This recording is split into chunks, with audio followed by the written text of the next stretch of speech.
Arvina.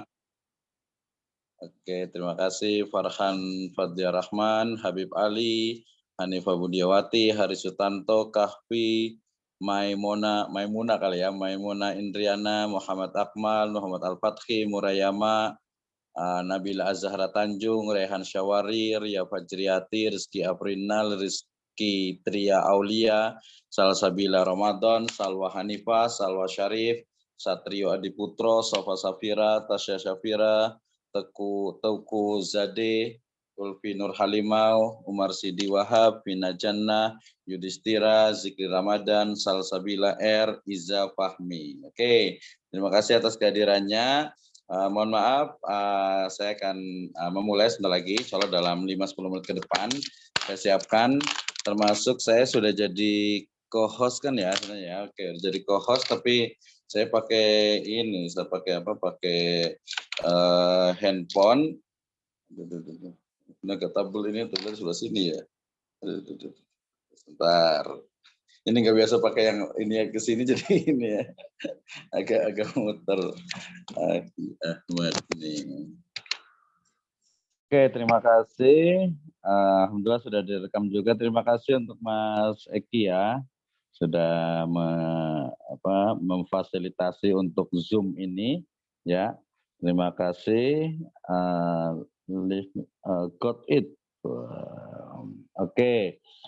Mohon maaf untuk semuanya. Saya ulang lagi, apakah suara saya terdengar dengan baik? Terdengar, Pak. Terdengar, Pak. Dengar ya. Ini yang benar, ini sakit banget. Yo ampun ada ini. Bantu sebentar. Oke. Mudah-mudahan sehat semuanya hari Selasa ya. Semangat semuanya. Saya pakai handset teman baik saya nih di kantor nih. Terima kasih. Hari ini kita akan membahas hal yang sangat menarik yaitu tentang finance technology. Pak Ahmad boleh dengerin juga nih ya. Jadi tentang finance technology ini satu hal yang menarik dalam tinjauan fikih muamalah. Sepertinya saya akan lebih banyak ke diskusi juga karena saya pakai handphone, kemudian saya belum bisa membagikan dari sisi slide-nya nih. Aduh, mohon maaf nih. Ini harus kalau di itu ternyata dia harus pakai Save As, kemudian dia harus menggunakan PDF. Ya PDF harusnya sih bisa gitu ya, tapi saya kemarin beberapa kali coba itu belum bisa diinikan.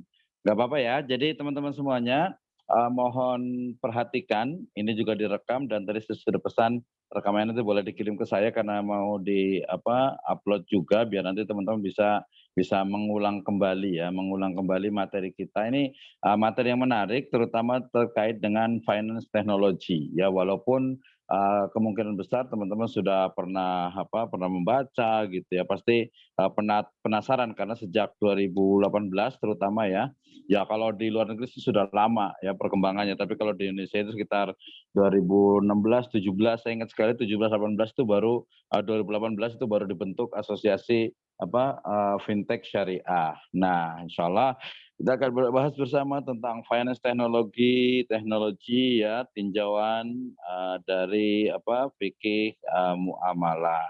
Oke, jadi nggak apa-apa sekali-kali, nanti saya akan banyak bertanya juga dan seperti kemarin saya catat namanya, ya ini lebih menarik dan lebih bagus ya, walaupun saya tidak bisa melihat 100% orang-orangnya.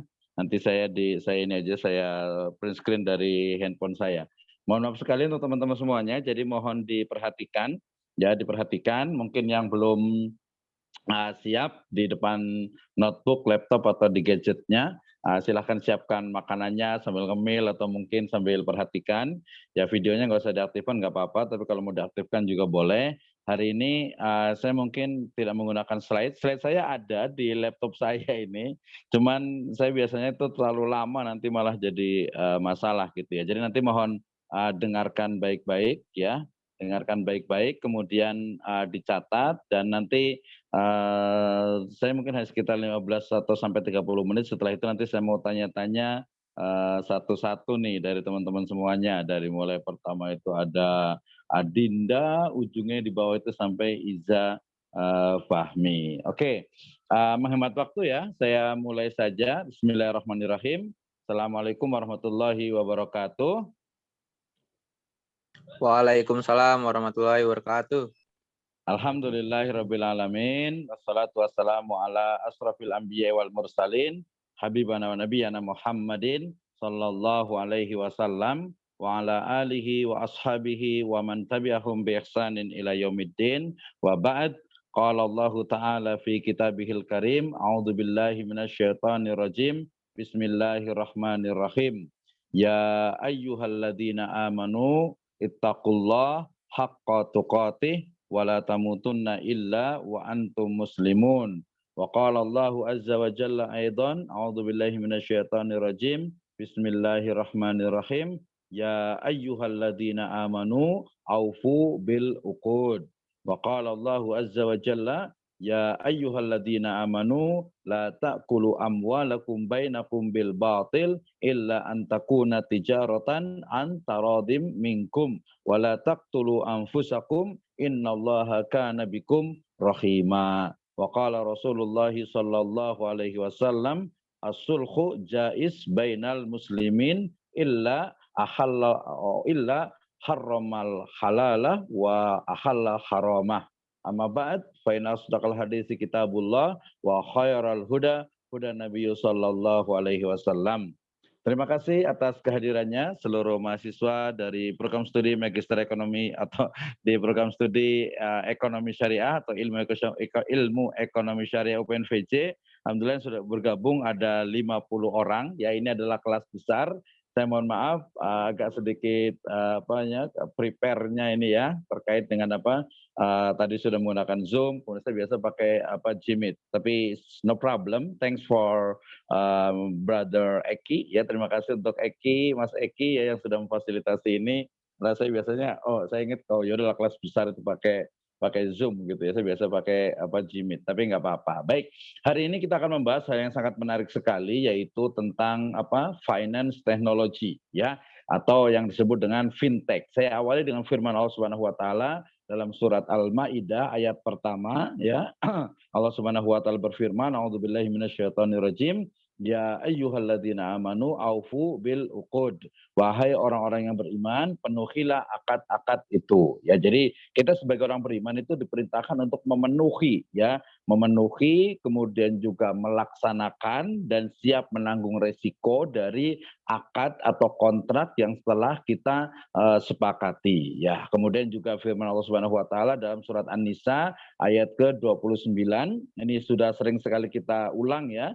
Ya, kita hafalkan insya Allah untuk mahasiswa prodi ekonomi syariah ini. Ya ayyuhalladzina amanu la taqulu amwalakum bainakum bil batil illa an takuna tijaratan an taradim minkum wala taqtulu anfusakum innallaha kana bikum rahima. Ya, wahai orang-orang yang beriman, janganlah kalian memakan harta kalian dan sesama kalian dengan cara yang batil, dengan cara yang tidak baik, illa an takuna tijaratan, kecuali dengan jalan perniagaan yang saling ridho di dalamnya. Wala taqtulu anfusakum, janganlah kalian membunuh diri-diri kalian. Innallaha kana bikum rahima. Sesungguhnya Allah Subhanahu wa taala Maha Penyayang kepada kalian, kepada kita semua. Kemudian juga hadis dari Nabi SAW, as-sulhu, yaitu perdamaian, kesepakatan bainal muslimin ya, dengan sesama muslim, nanti termasuk juga dengan non muslim juga, itu adalah jaiz ya, boleh.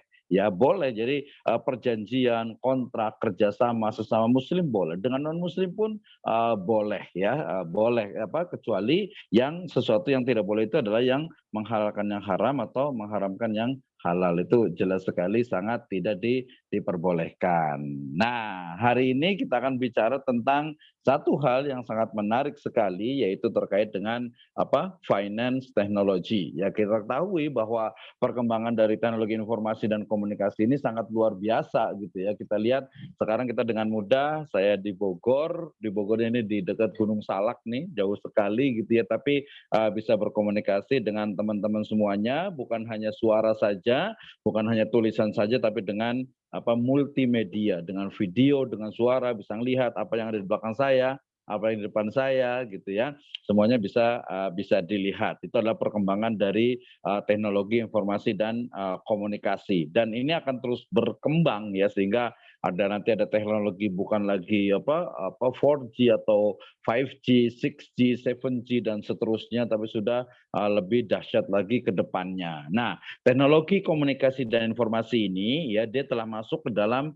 berbagai bidang kehidupan manusia ya, dari mulai ekonomi jelas, kemudian politik, sosial, budaya ya, sehingga sekarang ada yang namanya halal bihalal online ya, kuliah juga online ya, kemudian juga mungkin banyak sekali hal yang sifatnya itu menggunakan online ya, termasuk juga dari sisi keuangan ya, termasuk dari sisi keuangan, sehingga teknologi komunikasi ini kemudian dia dan juga informasi kemudian dia masuk ke dalam bidang dan juga digunakan oleh bidang finance atau keuangan. Nanti ekonomi juga jelas sekali ya, sehingga finance technology ini memang menjadi sebuah keniscayaan dan tuntutan zaman ya.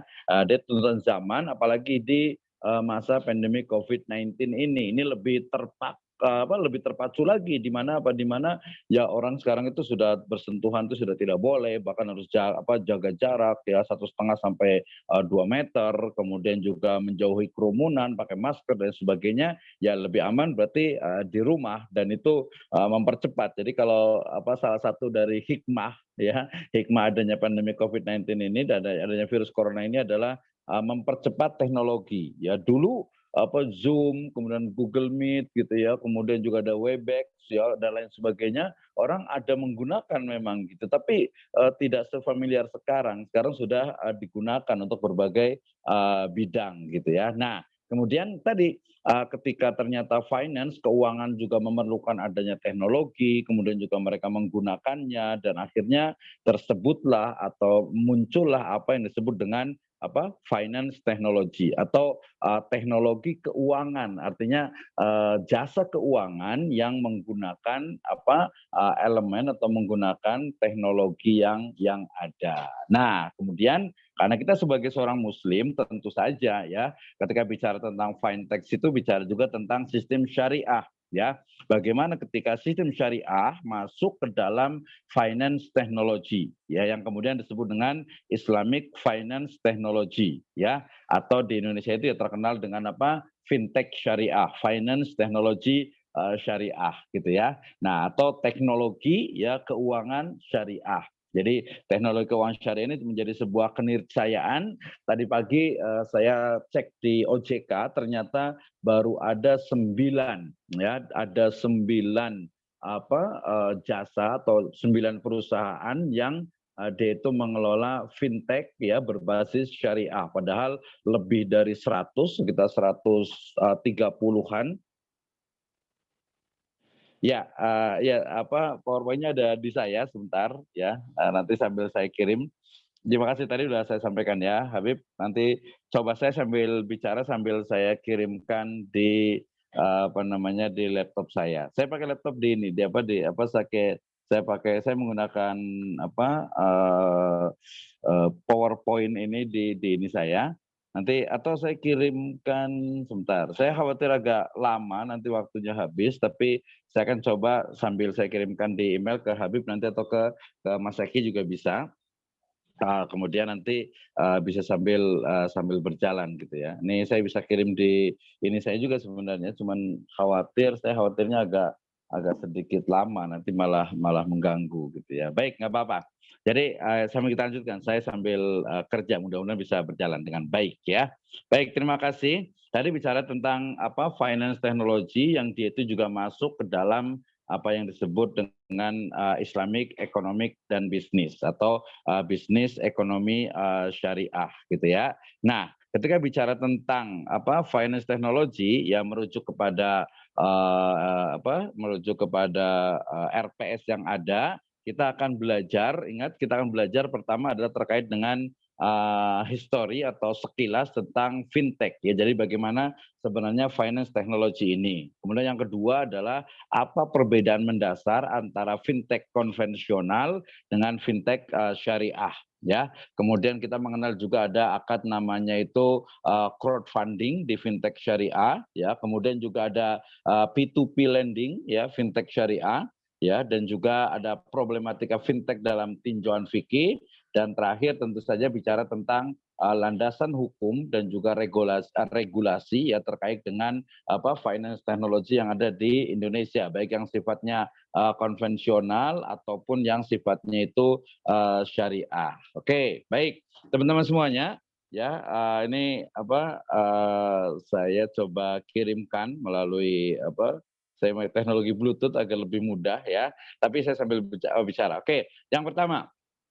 Nah, ketika bicara tentang finance technology, yang pertama tentu saja harus diperhatikan pengertiannya atau definisinya. Apa itu finance technology? Ya, saya merujuk kepada National Digital Research Center yang mereka mendefinisikan bahwa yang disebut dengan finance technology itu adalah inovasi dalam bidang jasa keuangan, ya, atau dalam bahasa Indonesia disebut dengan finansial, ya, dengan menggunakan teknologi modern, ya. Jadi bidang keuangan, ya, finansial, ya, yang kemudian dia menggunakan teknologi, ya, teknologi tentu saja modern, gitu ya. Sehingga fintech adalah inovasi dalam bidang jasa keuangan atau finansial dengan menggunakan teknologi modern, ya. Jadi fintech itu finance technology atau fintech syariah atau teknologi keuangan adalah jasa keuangan yang menggunakan teknologi, ya, khususnya nanti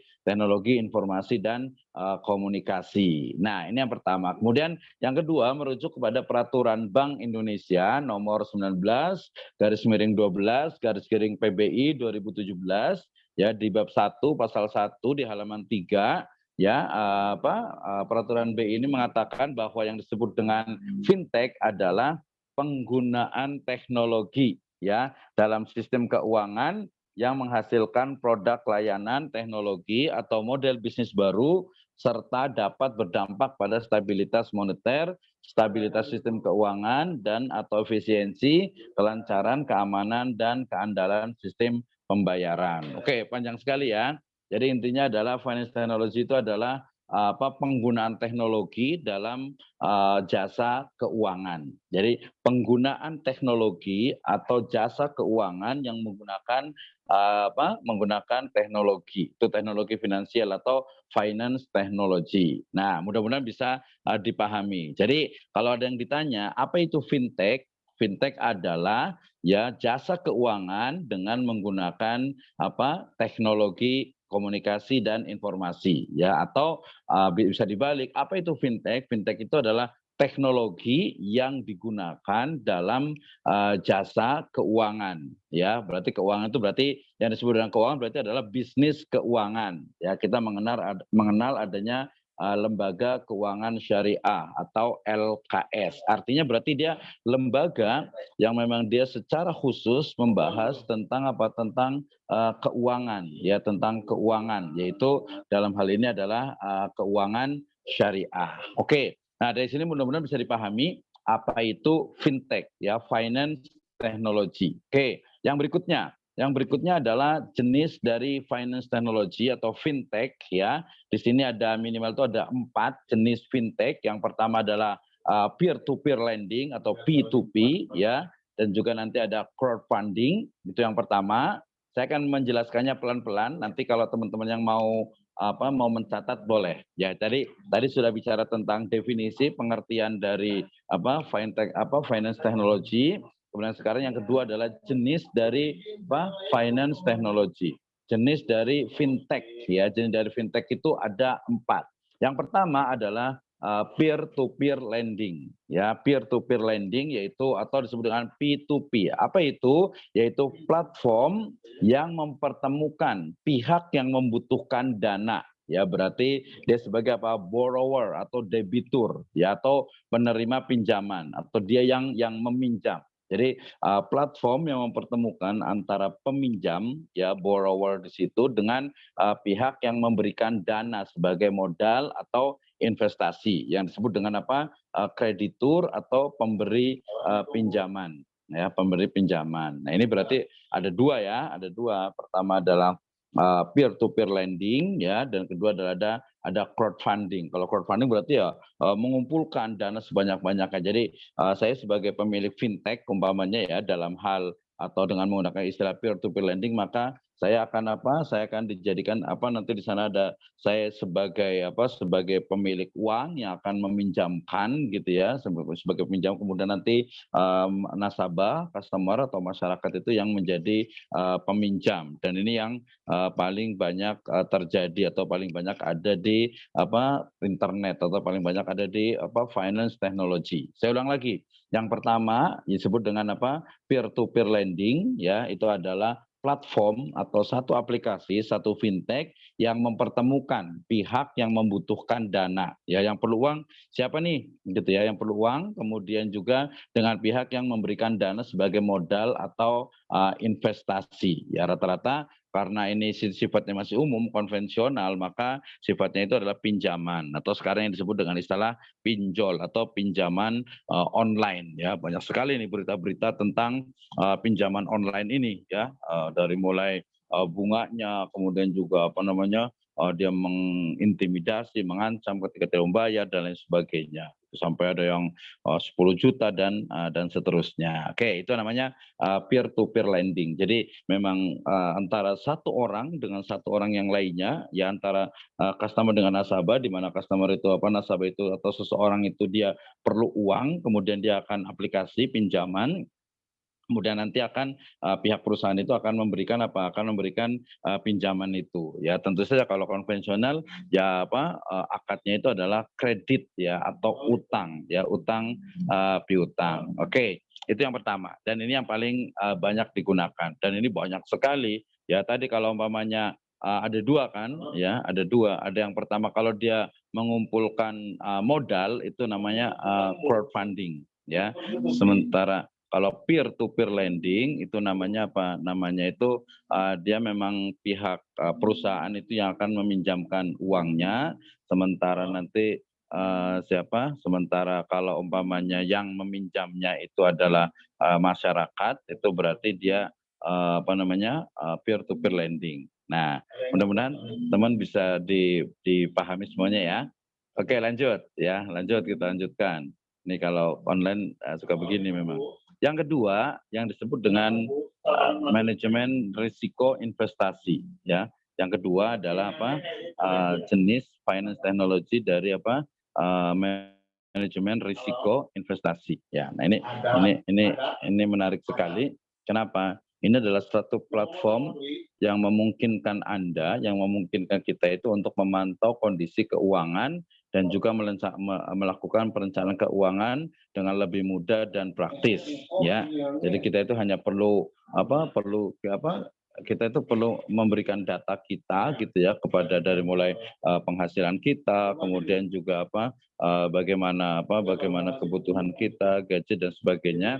Nah, sehingga ini akan memudahkan. Jadi manajemen risiko investasi ini sebenarnya lebih ke arah konsultan atau perencana keuangan ya. Jadi umpamanya saya punya gaji sekian, kemudian saya punya aset sekian, kemudian kebutuhan saya itu sekian, saya pengen merencanakan satu program tertentu, apakah mungkin untuk kuliah atau mungkin untuk pergi umroh, jalan-jalan, traveling atau beli sesuatu dan sebagainya, itu biasa menggunakan fintech manajemen risiko investasi. Ini sebenarnya cukup banyak. Dia semacam semacam konsultan untuk perencanaan keuangan ya. Jadi konsultan perencanaan keuangan. Nah, ini kalau umpamanya di kota-kota besar ini sangat diperlukan gitu ya. Sangat diperlukan. Saya sendiri juga pernah membuat beberapa training terkait dengan perencanaan keuangan. Tapi ini kalau tadi training kemudian konsultan itu kan sifatnya dia manual. Kalau yang manajemen risiko investasi itu dia sampai betul-betul bentuknya itu teknologi, jadi akan sangat mudah untuk kita akses. Tinggal kita perlu apa nih? Ini biasanya memang pengalaman saya ketika saya ke Malaysia juga, model seperti itu sudah banyak sekali dan memang berbasis teknologi. Kalau yang manual itu ya udah biasalah banyak gitu ya. Dia punya kantor, umpamanya dulu ada yang terkenal sekali itu ada ada siapa tuh, ada Safir Senduk, kemudian juga ada Ghazali dan sebagainya yang sebagai konsultan keuangan. Nah, kalau ini dia konsultannya itu sudah dalam bentuk atau dengan menggunakan teknologi. Nah, ini sangat mungkin sekali tuh gitu ya, sangat mungkin sekali. Oke, itu yang kedua. Dan ini memang belum begitu banyak ya berkembang ya dari manajemen resiko dari investasi. Kemudian yang ketiga dari sisi ini adalah payment, clearing dan juga settlement. Apa itu? Ya, jadi ini kita masuk ke yang ketiga, yaitu platform penyedia payment gateway atau pembayaran. Kemudian juga dia bisa menggunakan e-wallet ya atau dompet elektronik ya. Kemudian juga kedua produk tersebut masing-masing dalam payment, ada clearing dan juga settlement. Jadi kalau umpamanya sekarang itu ada OVO gitu ya, ada Dana, kemudian juga ada GoPay, kemudian juga ada yang di Shopee juga, dompet Shopee itu. Nah, itu semuanya masuk ke dalam finance technology yang dia menggunakan yang masuk ke dalam kategori payment, clearing dan juga settlement. Jadi dia sifatnya itu payment berarti dia adalah pembayaran, kemudian nanti tagihan dan juga nanti sifatnya itu pokoknya terkait dengan dia punya pengumpulan atau semacam akun ya, akun bersama juga untuk pembayaran agar lebih mudah. Nah, ini nanti kalau kita bahas perspektif dari fikih muamalah akan menarik sekali. Kenapa? Karena terkait dengan dengan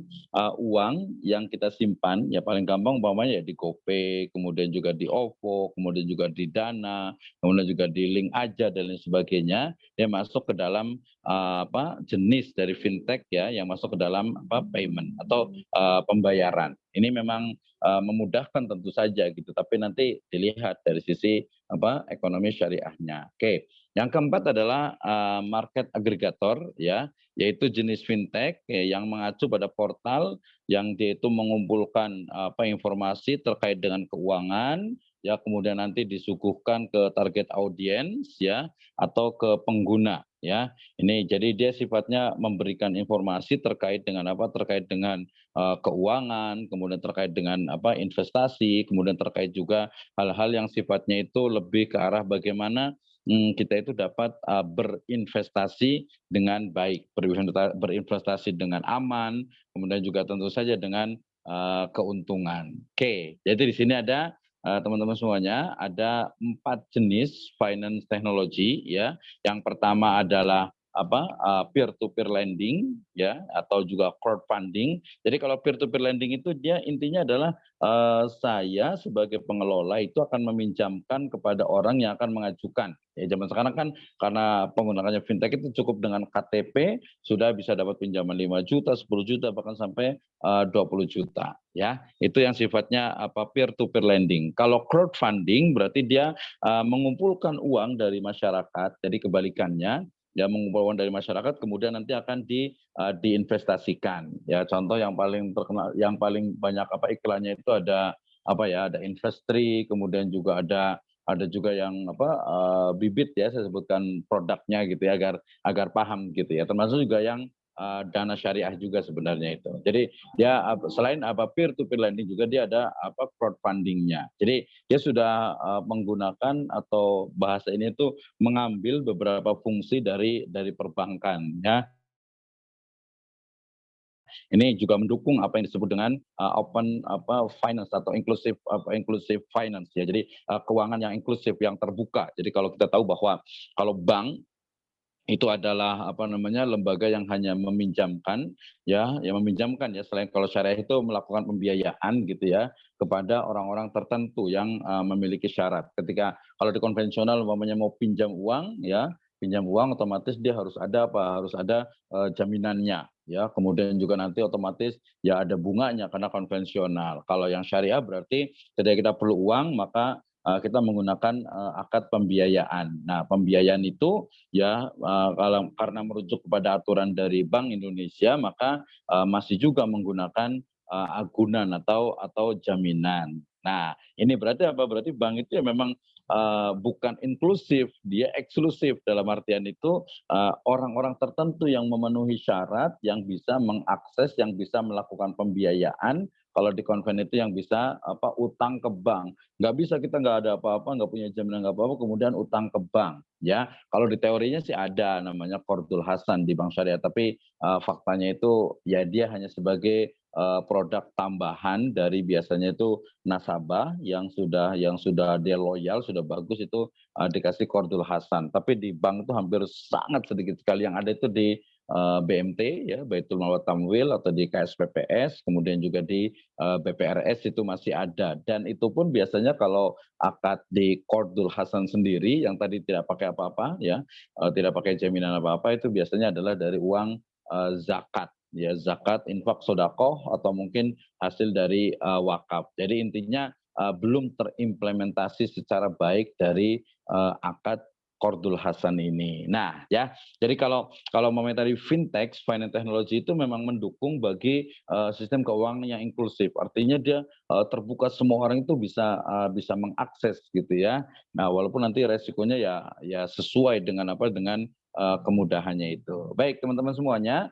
Nah, setelah kita mengetahui jenis dari finance technology, yang berikutnya itu adalah ada yang disebut dengan finance technology syariah ya. Nah, ini penting. Saya ambil dari dari definisinya dari fatwa DSN MUI. Jadi DSN MUI itu sudah mengeluarkan fatwa ya, fatwa MUI itu nomor 117 garis miring DSN strip MUI garis miring 2 garis miring tahun 2018 tentang finance technology syariah. Jadi fintech syariah ini sudah ada fatwa yang mendukungnya, yaitu fatwa nomor 117 tahun 2018. Jadi ya baru 2-3 tahun ke belakang gitu ya sebelumnya gitu. Nah, artinya tapi ini sangat penting sekali. Kenapa? Karena fatwa ini ya memberikan pedoman, memberikan jaminan bahwa fintech itu kalau mau syariah itu seperti ini ya. Nah, itu jaminan atau disebut dengan fintech syariah. Jadi fintech syariah itu apa? Fintech syariah itu adalah jasa keuangan yang menggunakan teknologi ya, berbasis syariah. Ya, berbasis syariah bukan teknologi tapi akad, transaksi, mekanisme yang ada di dalamnya ya. Berarti apa itu fintech syariah? Fintech syariah itu adalah layanan jasa keuangan berbasis teknologi atau dengan menggunakan teknologi yang didasarkan kepada nilai-nilai syariah. Nah, itu fintech syariah. Kemudian saya mengambil juga dari fatwa DSN tadi nomor 17 yang mengatakan bahwasanya penyelenggara pembiayaan atau penyelenggara layanan pembiayaan berbasis teknologi informasi secara syariah ya, namanya juga berbasis syariah, otomatis tidak boleh bertentangan dengan dengan penggunaan ya, tidak boleh bertentangan dengan dengan ya prinsip-prinsip dari syariah itu sendiri. Nah, berarti kita masuk nih ke fikih muamalahnya. Berarti karena finance technology kalau tadi peer to peer lending berarti saya umpamanya perusahaan fintech, kemudian saya membuat sebuah aplikasi ya, saya menggunakan atau saya memilih peer to peer lending, berarti saya akan siapkan dana, saya akan siapkan uang, kemudian nanti masyarakat ya, nasabah nanti masyarakat itu akan mengajukan pinjaman kepada saya. Kalau yang konvensional, kalau umpamanya yang syariah berarti mengajukan pembiayaan, kemudian nanti saya akan memberikan syaratnya apa? Ya karena ini fintech berarti mudah, hanya KTP saja. Ya nasabah itu akan memberikan KTP, kemudian nanti saya akan otomatis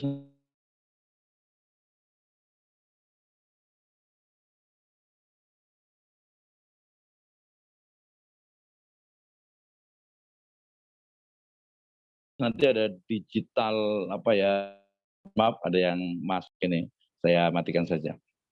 Terima kasih teman-teman semuanya. Sekali lagi mohon maaf tadi saya waktunya agak ini ya, khawatir nanti malah terputus. Nanti saya kirimkan di e-learning 4.0 teknologi atau PPT saya atau PowerPoint saya. Mohon maaf agak sedikit terganggu ini. Baik, kita lanjutkan. Ya, setelah kita mengetahui definisi dari finance technology, kemudian yang kedua itu adalah jenis-jenisnya. Tadi jenis-jenis itu ada 4. Dari 4 ini karena kita melihat tinjauannya adalah fikih muamalah, kita akan lihat satu-satu. Kita tadi sudah sampai kepada peer to peer lending ya. Kalau peer to peer lending P2P ini berarti apa? Berarti akadnya kalau yang konvensional berarti akadnya adalah apa? Adalah pinjam meminjam atau bahasa bakunya adalah utang piutang. Karena utang otomatis ya ada bunganya ya. Nanti jangan terjebak oleh iklan biasanya gitu ya. Saya melihat iklan beberapa kali di berbagai platform itu ya, iklan umpamanya ya dihitung hutang sekian bayarnya itu hanya sekian. Jadi kalau dihitung itu bunganya itu hanya sekitar 200 perak lah gitu ya, nggak sampai 500 perakan, tidak sampai 500 rupiah. Itu jangan terjebak seperti itu karena itu adalah bahasa iklan ya, bahasa iklan. Jadi oh ini berarti mungkin ada yang nanti ke depan itu akan mengiklankan diri dengan fintech peer to peer lending ini 0%.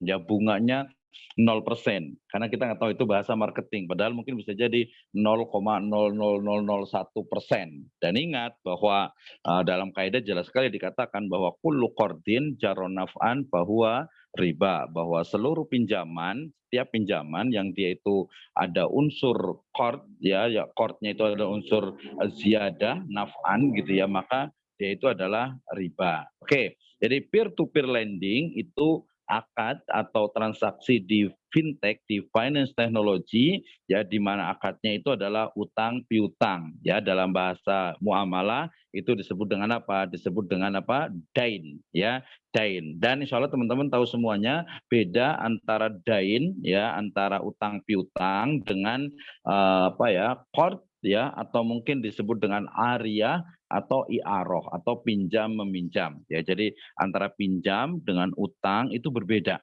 Ya, beda. Kenapa? Karena kalau utang itu adalah sifatnya itu uang. Nah, uang itu yang kembalinya itu bukan uang yang dipinjam tadi, tapi nilainya. Ya, sementara kalau ariyah atau i'aroh itu adalah pinjam, biasanya itu barang ya, dan barang itu harus dikembalikan yang sama. Ya, walaupun nanti mungkin manfaatnya itu dia agak berkurang ya. Umpamanya pinjam handphone, bukan pinjam handphone ya, pinjam tapi minta pulsa, apalagi buat WA dan sebagainya, berarti itu minta tuh, bukan pinjam.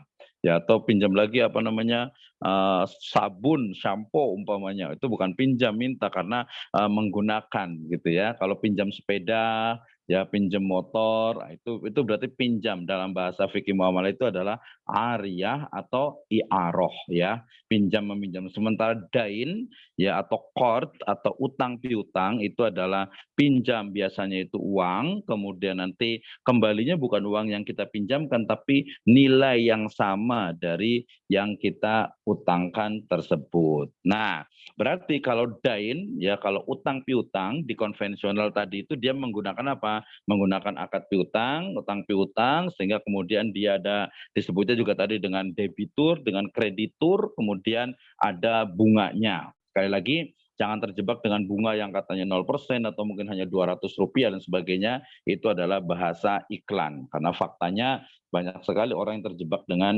pinjol atau pinjaman online ini. Dan itu ya jelas, itu adalah bunga, dan bunga itu adalah riba, dan riba itu adalah haram. Ya, wa halallahul bai' wa harrama riba. Oke, itu yang pertama. Kemudian yang kedua, ya, yang pertama tadi maksud saya adalah peer to peer lending fintech, dia menggunakan akad utang piutang dan itu bunga dan seterusnya tadi itu ya. Nah, kalau mau dibikin syariah berarti dia menggunakan akad apa? Kalau qard itu sebenarnya lebih bagus ya. Akad dain itu sebenarnya lebih bagus ya, tetapi syaratnya dia tidak boleh ada tambahan. Nah, ini di sini perusahaan itu hampir ya tidak maulah, masa mau ngasih duit ke orang kemudian tidak ada keuntungannya, kan nggak mungkin. Sehingga ini hanya teori saja, ini mungkin hanya perorangan, kalau di lembaga itu hampir tidak ada. Nah, Berarti akad yang bisa digunakan di peer to peer lending ini adalah bisa menggunakan, dia umpamanya, murabahah itu sangat mungkin. Karena apa? Karena, dia kan jual beli gitu ya. Jadi pinjamnya mau buat beli apa nih gitu ya. Ya hampir sama dengan bank, hanya bedanya itu dia menggunakan teknologi tadi itu ya. Nah mau buat apa nih? Ya berarti kita bisa belikan atau mungkin bisa juga kalau maunya buat usaha umpamanya, ya udah pakai akad, mudharabah umpamanya. Ini masih masih apa ya, perusahaan itu ngasih uang, menyerahkan dana kepada customer.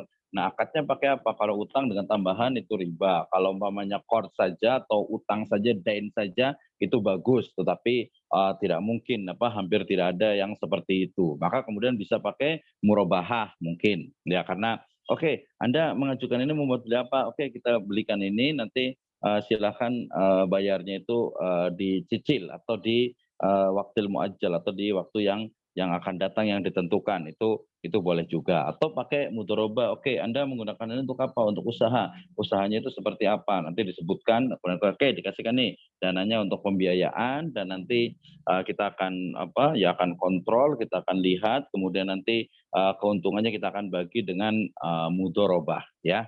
Nanti kalau musyarakah mungkin juga kalau pihak yang modalnya itu ternyata tidak hanya satu orang, mungkin dari tadi customer tadi itu atau nasabah tadi juga yang mengeluarkan uang juga. Oke, itu peer to peer lending. Yang kedua adalah tadi ada crowdfunding. Kalau crowdfunding ini kan berarti dia lebih mudah lagi. Jadi saya sebagai pemilik dari platform fintech, maka kemudian saya akan menghimpun dana dari masyarakat. Oke, menghimpun dana dari masyarakat ini sama dengan persis berarti akadnya itu dengan yang ada di bank gitu ya, dengan yang di bank. Bank itu kan ya crowdfunding juga, dia mengumpulkan dana gitu ya dari masyarakat. Tapi kalau umpamanya di bank itu dia ya sekarang masih bisa lah 100.000 gitu ya, 100.000 bisa nabung gitu atau 250. Tapi kan itu terlalu kecil sama bank tuh mungkin nggak terlalu diperhatikan. Tapi kalau umpamanya di fintech ini ya dia mungkin hanya 10.000 gitu ya, mungkin hanya bahkan 5.000 gitu ya, dia sudah bisa masuk ke dia sudah punya akun, dia sudah dianggap sebagai investasi. Nah, crowdfunding ini berarti dia ada investasi, contohnya tadi ada bibit ya, yang dia itu menghimpun dana dari masyarakat, kemudian nanti uangnya itu akan diusahakan, akan dibuat bisnis modal oleh pengelola, kemudian nanti masyarakat itu akan mendapatkan keuntungan. Nah, sama dengan bank kan, jadi nggak jauh berbeda gitu ya. Jadi umpamanya karena fintech jadi kecil saja lah, 100.000. Oke, saya punya platform di crowdfunding ini, kemudian minimal umpamanya 100.000, maka masyarakat akan transfer ke saya 100.000 ya, kemudian nanti yang 100.000 ini akan akadnya apa nih? Nah, kalau akad yang ada yang konvensional tentu saya sudah jelas sekali. Oke, silakan Anda nabung, Anda investasi sifat namanya ya. Anda investasi di platform kami, kemudian Anda akan mendapatkan sekian persen keuntungan ya. Anda akan mendapatkan bunga sekian persen lah sederhananya gitu. Jadi Anda akan mendapatkan bunga sekian persen. Nah, berarti sama juga tadi gitu ya. Sama juga tadi kalau tadi pinjem itu ribanya itu udah jelas, belum lagi nanti yang ada mudhaafah gitu ya. Kalau yang peer to peer lending ini. Kalau ini dia memang tidak secara langsung menyebutkan bahwa itu akan buat bisnis akan diutang, tapi dia akan akadnya itu adalah investasi. Oke, Anda investasi di platform kami, kemudian Anda akan mendapatkan setiap bulan itu keuntungan sekian persen. Nah, ini yang terjadi dan tentu saja walaupun sifatnya fintech, tapi biasanya itu dia akan memberikan jor-joran tuh, ya akan memberikan tadi pola marketing yang ya nggak jauh berbeda. Ujung-ujungnya adalah kan memberikan tambahan kepada uang yang sudah disimpan tersebut, yang sudah ada, yang sudah diinvestasikan di fintech tersebut ya. Dengan Anda umpamanya hanya 100.000 atau mungkin hanya buka akun itu 50.000 atau 100.000, kemudian Anda itu akan mendapatkan cashback atau Anda mendapatkan dana investasi sebanyak 100.000 dan sebagainya. Itu banyak sekali di media sosial. Berarti apa? Berarti ya uang dari masyarakat kemudian disimpan, kemudian nanti setelah diinvestasikan, kemudian nanti masyarakat itu akan mendapatkan keuntungan. Masyarakat akan mendapatkan apa? Mendapatkan ya bunga atau hasil dari investasi yang dilakukan. Nah, tentu saja ini kalau dari prinsip syariah kita akan lihat kalau dia umpamanya menetapkan keuntungan di awal, ya ketika dia menetapkan keuntungan di awal atau bunga di awal, berarti itu juga sama dengan riba, ya. Itu yang pertama. Kemudian yang kedua, kita lihat dulu jenis usaha yang dilakukan itu apa, gitu ya. Jangan sampai ini harus hati-hati juga. Kadang bisa juga di syariahnya itu akan mereka mengklaim syariah. Ada salah satu dari fintech itu yang dia punya layanan konven juga, punya layanan syariah juga. Umpamanya Dana itu kan ada yang konven juga, ada yang dana syariah juga. Kemudian link aja itu juga ada link aja syariah, ada link aja yang konvensional. Itu terjadi. Nah, permasalahannya jadi gini, kalau permasalahan di crowdfunding ini, permasalahan utamanya adalah pertama itu dari sisi akad yang dilakukan, ya. Dari sisi akad yang dilakukan itu apa? Kalau umpamanya dia investasi dengan bunga yang ditetapkan, berarti itu adalah bunga, berarti itu adalah riba. Kalau umpamanya dia investasi kemudian dia akan mendapatkan penghasilan sekian, rata-ratanya persekian, atau mungkin dia juga mendapatkan tadi semacam cashback, atau mungkin dia akan mendapatkan semacam bonus atau investasi awal dan lain sebagainya, banyaklah itu bahasa dari marketing, maka itu bisa jadi itu juga tidak jauh dari bunga atau yang disebut juga dengan riba. Oke. Kemudian yang kedua adalah kalau dia perusahaan fintech yang crowdfunding itu, kita lihat usahanya itu di apa. Nah, yang banyak terjadi, terutama yang konvensional, itu adalah dia akan melakukan investasi yang sifatnya itu mudah, kemudian juga keuntungannya cepat, ya tentu saja risiko tinggi, tapi mereka biasa meminimalisir resiko. Apa itu? Ya biasanya yang paling gampang itu adalah pasar uang gitu ya. Kemudian juga nanti ada, kemarin kita sudah bahas tentang reksadana gitu ya. Kemudian juga mereka ya di reksadana itu kalau sedikit kalau banyak itu dia langsung main di saham gitu ya, atau mungkin bursa berjangka. Nah, ini sayangnya. Jadi fintech yang ada itu jarang sekali ya mereka fokus kepada apa yang disebut dengan real business, ya. Coba ada fintech, ya walaupun kemarin sempat ada ya yang Tani Hub gitu ya, fintech yang memang dia itu fokus kepada real business gitu ya. Nah, kemarin sempat ada tuh yang dia polanya itu bukan hanya peer to peer lending, tapi juga langsung crowdfunding. Jadi satu, oke, Anda kasih uang ke kami, kemudian nanti akan dipertemukan. Nah, nanti sifatnya ada juga yang ada jadi ya akad syamsaroh, akad fee atau ujroh. Nah, ini kenapa ini penting ya pembahasannya, karena ini kan sudah fikih muamalah kedua tuh. Berarti dianggap teman-teman semua itu sudah paham apa itu ijaroh gitu ya, apa itu ijaroh, apa itu mudorobah, apa itu musyarakah, bagaimana konsekuensi dari akad dain, akad utang piutang, akad qard, kemudian juga akad ariyah atau iaro, juga tadi samsaro atau simsar itu dianggap sudah ada gitu ya, sehingga kemudian oh ini loh ternyata ya. Jadi yang penting tadi asas dari fikih muamalahnya itu sudah dipahami gitu ya, sehingga kemudian oh ternyata ini prakteknya di fintech. Oke, sudah sampai kedua tadi ya teman-teman semuanya. Tuh udah 11.21 gitu ya. 11.21 kita sampai jam 12 gitu ya. Jadi masih lama nanti, tapi saya bisa tentang 10 menit lagi. Nah, itu tadi yang pertama ya di fintech syariah ya. Nah, lanjut yang kedua, kalau umpamanya yang di manajemen resiko atau tadi yang disebut dengan istilahnya itu agregator dan lain sebagainya, itu dia lebih selamat dan lebih mudah.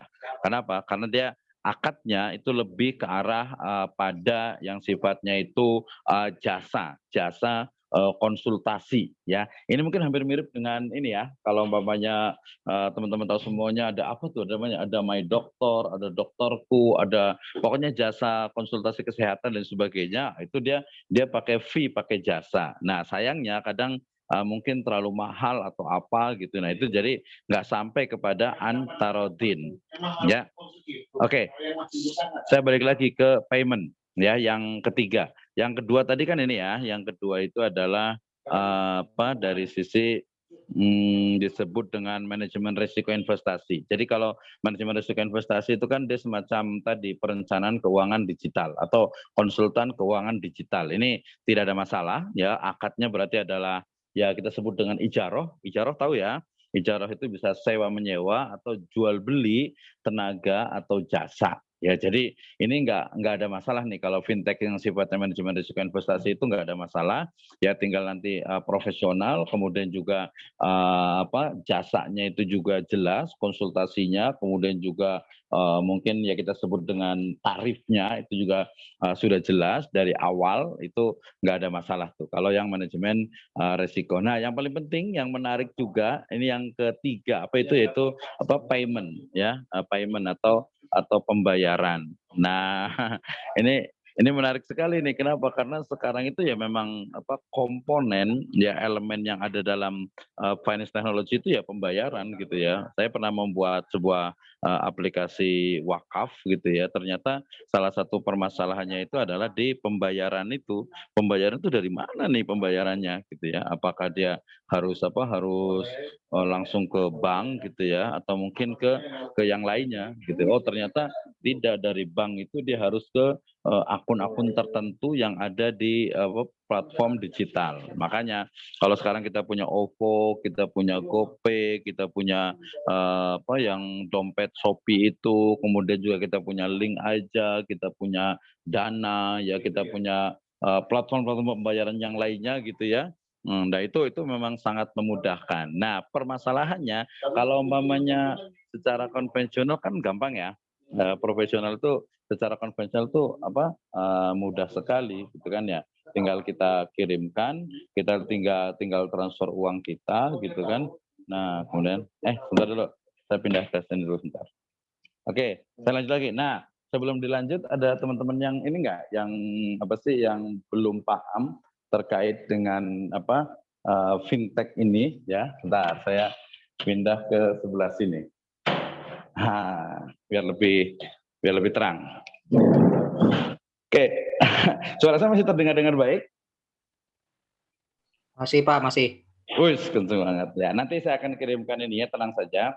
Jadi yang paling penting adalah pemahaman terhadap fintech itu sendiri. Jadi fintech sudah tahu, akadnya juga sudah tahu ya. Kalau merujuk kepada fatwa DSN MUI ya, di DSN MUI itu dia fintech itu ya dia menggunakan beberapa akad ya, beberapa akad transaksi, ada dia menggunakan buy atau jual beli. Nah, jual beli yang seperti apa berarti ini? Nanti jual belinya itu bisa disebut ijaroh bisa juga. Kenapa? Karena tadi jasa di manajemen risiko, kemudian juga di agregator itu ya dia menggunakan akad jual beli. Kenapa? Karena jual beli jasa gitu ya. Nah, kedua menggunakan akad ijaroh gitu ya, akad ijaroh. Kemudian juga dia menggunakan akad juga musyarakah. Kenapa musyarakah? Karena di crowdfunding itu otomatis kan masyarakat itu akan mengumpulkan uang gitu ya, hanya 10.000, 20.000, 25.000 sampai ke 100.000 dan seterusnya gitu ya. Nanti ada batasannya kalau di fintech ini. Nah, berarti dia ada pengumpulan modal, dana, kemudian itulah nanti menggunakan investasi yang menggunakan akad musyarakah. Ya, kalau banyak ya, kalau musyarakah itu kan dia banyak tuh kumpulan. Kalau mudharabah berarti ya hanya adanya sohibul mal dengan adanya mudorib atau pengelola. Nah, bisa juga dengan menggunakan akad qard. Ini nanti teman-teman boleh lihat di fatwa DSN tadi ya, yang nomor 117 tahun 2018 tentang tentang finance technology ini. Nah, bisa juga menggunakan akad wakalah, dan juga wakalahnya itu adalah wakalah bil ujroh. Nah, di kelas besar hari ini berarti sangat sederhana sekali. Kita hanya mereview kembali, mengulang kembali apa itu pemahaman dari buy jual beli ya, kemudian apa itu penjelasan dari ijaroh, kemudian juga apa itu musyarakah, apa itu mudorobah, apa itu qard, bagaimana praktek dari wakalah, kemudian wakalah bil ujroh. Nah, gampang kan? Jadi mudah sekali sebenarnya nih. Jadi nggak ada alasan, finance teknologi kayaknya keren banget gitu ya, kayaknya ini banget. Tapi ternyata ya biasa cuma teknologinya aja yang digunakan. Jadi lebih memudahkan kita. Tetapi sayangnya memang banyak sekali nih ketika teknologi ini digunakan, ya penyalahgunaan, kemudian juga penyelewengan, atau lebih tepatnya kezoliman itu muncul. Nah, bicara tentang regulasi fintech di Indonesia, saya mencatat ada 3 regulasi fintech di Indonesia. Yang pertama adalah terkait dengan Surat Edaran Bank Indonesia nomor 18/22 DKSP, yaitu tentang penyelenggaraan layanan keuangan digital. Nah, ini ya, jadi kalau sistem ekonomi kita nih ya agak sedikit bebas gitu ya, dalam artian hampir semua ya selama nanti ada izin dari OJK itu sangat memungkinkan untuk penggunaan layanan uang digital ya. Nah, ini sampai sekarang Bank Indonesia itu masih belum mengeluarkan nih tentang uang elektronik gitu ya. Tapi di aturannya ya, di peraturan BI itu nomor 18 ya tahun 2016 itu sudah ada tentang uang elektronik, tapi keburu dari luar ya. Dulu kita mengenal ada Bitcoin gitu, sekarang kayaknya agak mau naik-naik lagi Bitcoin ini ya. Kemudian juga ada e-dinar gitu ya. Kemudian juga ya kalau umpamanya di Facebook itu ada Libre ya, mata uangnya Facebook yang digunakan untuk pembayaran gitu ya. Kemudian sekarang di berbagai platform e-commerce itu sudah punya uang elektronik ya, walaupun sifatnya dia komunitas terbatas. Jadi dia hanya bisa membayar atau bisa digunakan untuk e-commerce tertentu ya, untuk mungkin internal di e-commerce tersebut. Nah, kemudian juga yang ketiga ada peraturan BI juga nomor 18 ya, nomor 40 ini tahun 2016. Tadi kalau tadi nomor 18/17, ini nomor 18/40 PBI Peraturan Bank Indonesia /2016. Jadi dari 2016 ini sudah ada nih aturan tentang uang elektronik, tentang layanan keuangan digital sampai pemrosesan transaksi pembayaran. Nah, ya. Jadi tadi yang fintech dengan pendekatan payment itu memang menjadi pilihan gitu ya. Dan saya agak cukup bangga dengan veteran ya UPNVJ, karena di grup dari Asosiasi Fintech Indonesia ya, di fintechsyariah.id ya, membership itu ada Fakultas Ekonomi dan Bisnis UPN Veteran Jakarta. Wih, luar biasa sekali ya. Jadi veteran sudah sampai ke ini, ada teman-temannya, ada Hibra Consultant, kemudian juga ada Plaza Dana dan seterusnya. Nanti boleh lihat di fintechsyariah.id ya, slide ID, slide members. Nah, di situ ada UPNVJ di Fakultas Ekonomi dan Bisnisnya. Karena memang sudah jadi kenyataan ya, jadi sebuah ya keniscayaan bahwa fintech itu memang harus ada. Nah, ini jadi hal yang sangat penting ketika kita paham dengan fintech, kemudian akadnya. Oke. Nah, nanti di sini ada ini ya, sebenarnya ada bagannya bagaimana pola fintech itu berjalan ya. Tadi kalau umpamanya payment, oke, kita tadi ngomongin tentang payment, pembayaran. Jadi di fintech yang dia itu platformnya berbasis pembayaran, kan tadi kalau konvensional kan gampang. Jadi karena kalau konvensional kan nggak pakai akad gitu ya. Jadi tinggal saya mau simpan uang saya di OVO, yang paling gampang lah ya. Saya mau simpan uang saya di OVO, bukan simpan sih sebenarnya. Saya akan gunakan jasa OVO, maka saya akan transfer di akun OVO saya itu sebesar umpamanya 1 juta rupiah. Nah, dari 1 juta rupiah ini kemudian nanti saya bisa belanja, saya bisa membayar ke berbagai e-commerce yang bekerja sama dengan OVO. Nanti ada link aja, ada Dana dan lain sebagainya. Nah, kemudian karena agar menarik, agar orang itu banyak menyimpan ya atau meletakkan ya uangnya itu di akunnya OVO, maka kemudian pihak OVO itu akan melakukan berbagai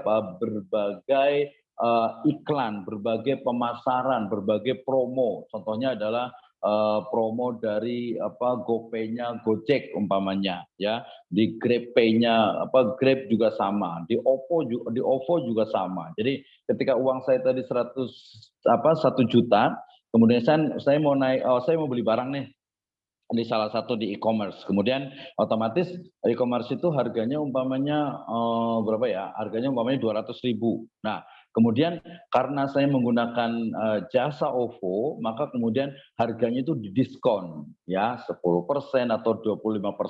Nah, sehingga kemudian kayaknya lebih untung nih pakai OVO. Bahkan di awal-awal itu kita merekomendasikan orang untuk ikut atau untuk mendaftar akun di OVO itu kita sudah dapat 5.000 atau kadang dapat 20.000. Lumayan nih.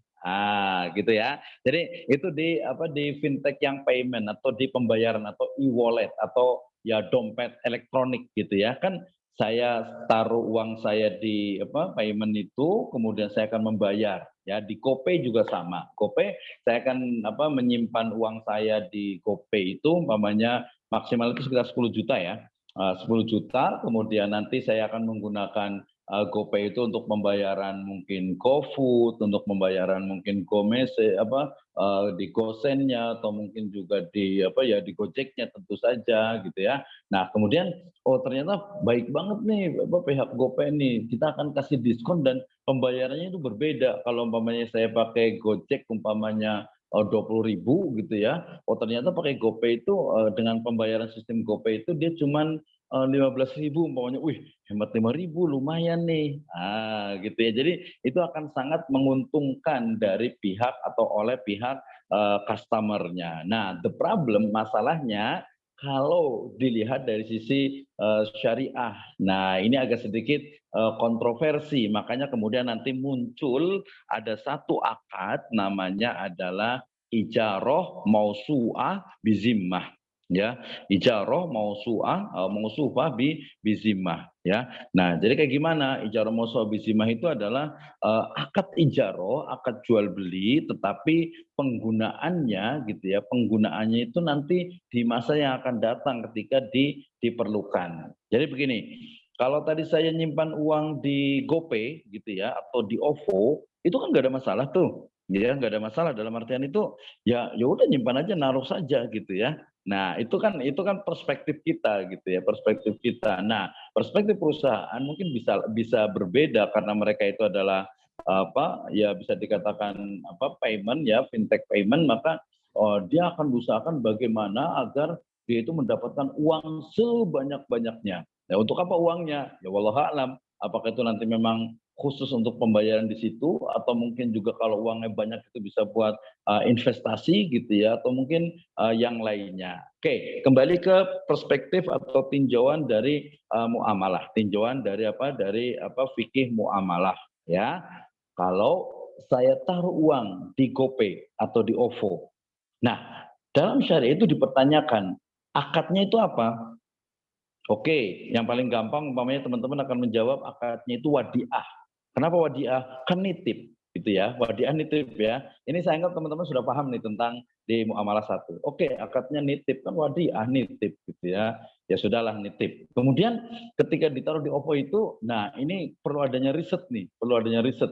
Jadi betul tidak uang yang di akunnya OVO itu memang di situ saja, tidak dimanfaatkan untuk yang lainnya gitu ya. Nah, kalau umpamanya di situ saja berarti bagus, wadiah kan, berarti saya nitipkan anytime I need, kapan saya perlu, saya bisa menggunakannya dan faktanya memang seperti itu. Tapi kemudian kan jangka waktu itu agak cukup lama sehingga uang itu dipakai atau tidak. Kalau uang itu dipakai oleh perusahaan ya dalam berbagai hal dipinjamkan ke orang lain dan sebagainya gitu ya, maka itu bisa menjadi qard. Bisa menjadi qard, bisa menjadi utang piutang, ya bahasa umumnya pinjaman, walaupun tepat adalah utang piutang. Nah, kalau ada utang, ya kemudian ternyata kita mendapatkan manfaat dari utang itu, nanti dalam bentuk promo umpamanya di GoPay, ya, kemudian juga ada mungkin cashback, ada harga lebih murah, pokoknya ada keuntungan-keuntungan yang sifatnya materi, dia masuk ke dalam qard, dia masuk ke dalam pinjaman, dia masuk ke dalam ziyadah fi dain, ya tambahan dalam utang piutang sehingga bisa jadi yaitu masuk ke dalam riba, masuk ke dalam sesuatu yang diharamkan di dalam Islam. Nah, tetapi harus ada riset yang betul. Uang itu apakah perusahaan itu betul? Wah, ini risetnya perlu mendalam nih. Apakah perusahaan itu betul bahwa dia itu mendapatkan keuntungan dari semakin tingginya jumlah ya dana yang terkumpul? Ya, atau ya mereka memang hanya jasanya mungkin bukan dari situ keuntungannya dari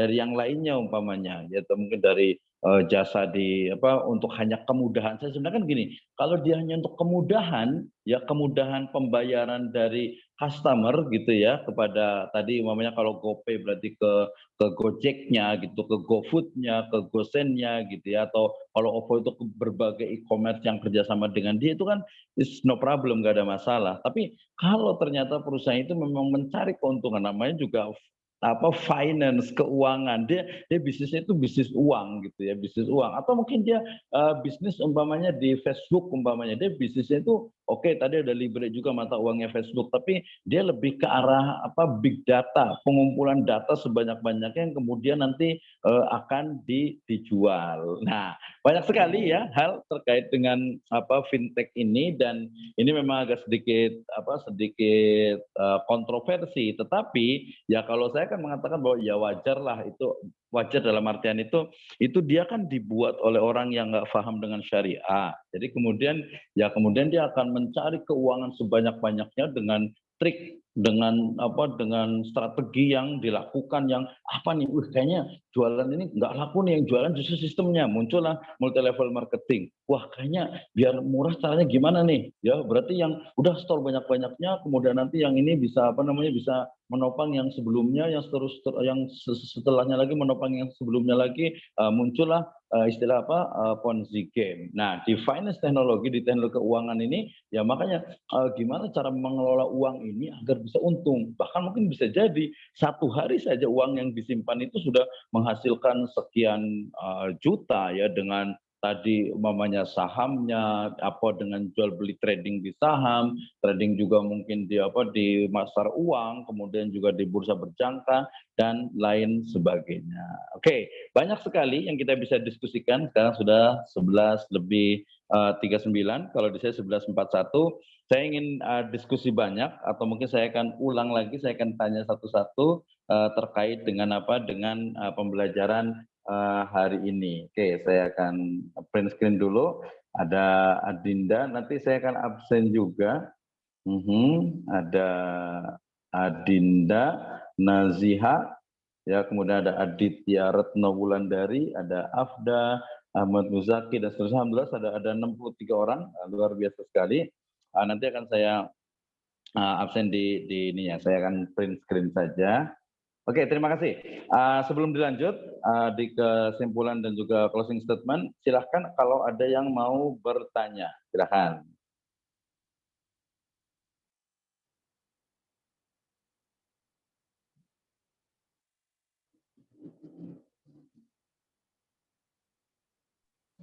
Izin bertanya, Pak. Ya, silahkan. Dari Raihan Syawari, Pak. Oke, Raihan Syawari, silahkan. Paling rajin Raihan bertanya nih. Silahkan. Bismillah, Pak. Tadi saya ingin menyinggung, Pak, yang masalah GoPay, Pak. Tadi yang ya, silahkan. GoPay gimana? Tadi kan Bapak menyebutkan bahwa kemungkinan akadnya bisa wadiah dan qard ya. Nah, kita melihat apakah perusahaan itu menggunakan uangnya. Kalau misalkan dia menggunakan uangnya berarti qard gitu ya, Pak.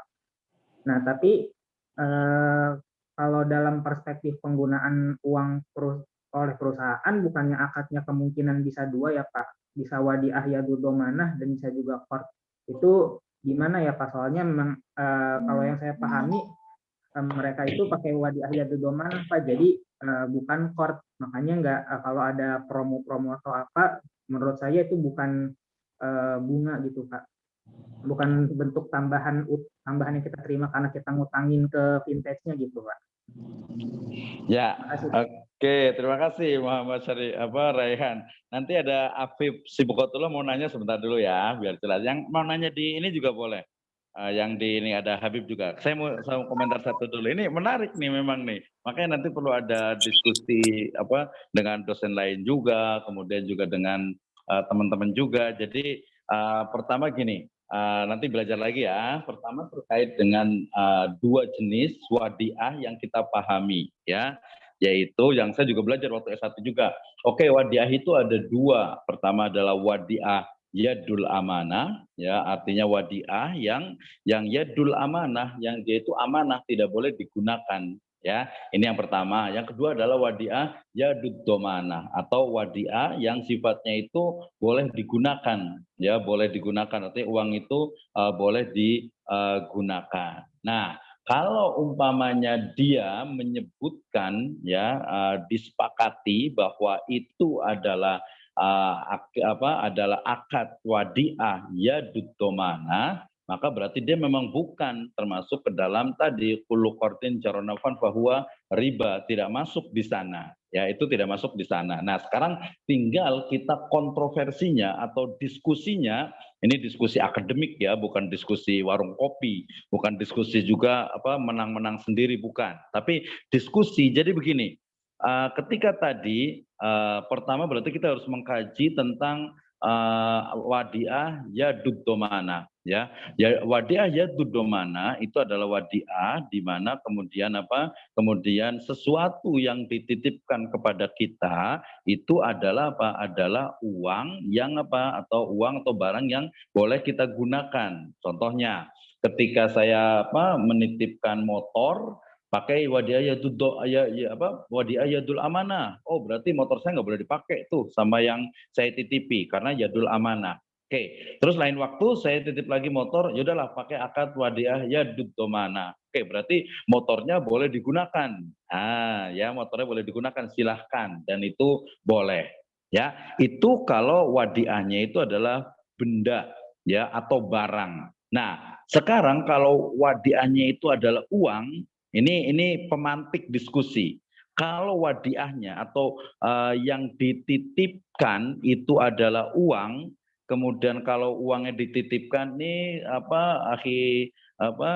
sampai Afif aja deh yang saya baca di sini. Ya Muhammad Afif, saya mau titip uang nih. Ya, saya mau titip uang 10 juta pakai yadul amanah. Berarti oke, berarti saya titip uang disimpan di box, kemudian disimpan sampai nanti saya bisa mengambil karena yadul amanah. Atau saya baliknya gini, saya pakai akad ini ya, pakai wadiah yadud domanah, berarti uangnya itu boleh dipakai.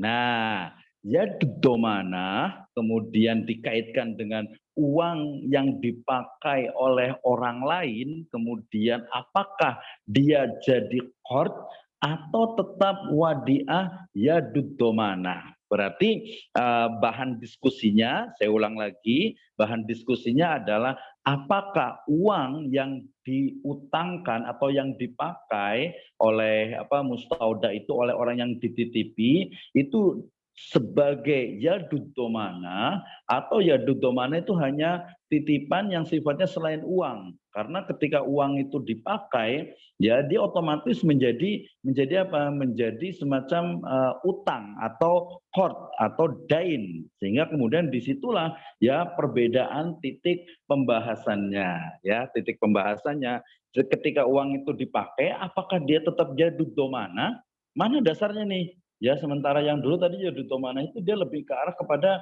benda yang dititipi yang boleh digunakan. Sementara kalau uang kalau digunakan itu jadi utang gitu ya, jadi utang. Nah, ketika ada utang itu kemudian Kemudian digantikan menjadi menjadi dain atau menjadi utang piutang. Tapi kemudian terima kasih untuk Syawari ya tadi ya, Rehan Syawari. Jadi kemudian ternyata DSN MUI kemudian mengambil satu solusi ya di fatwa DSN MUI tentang akad ijaroh mausu'ah bizimmah atau bizimmah ya. Jadi akad ijaroh yang kemudian dia digunakannya itu sewaktu-waktu. Jadi sewa menyewa atau jual beli. Jadi ketika kita di GoPay umpamanya tadi bukan pakai wadiah.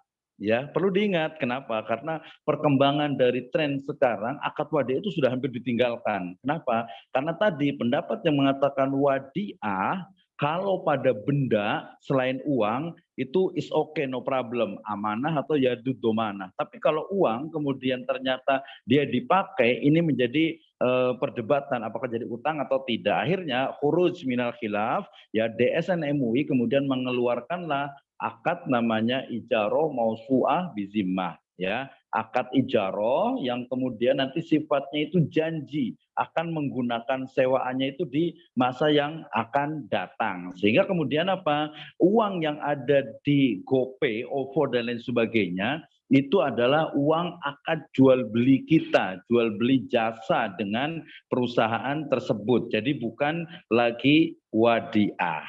Nah, terima kasih untuk Raihan Sawari itu ya, untuk yang apa?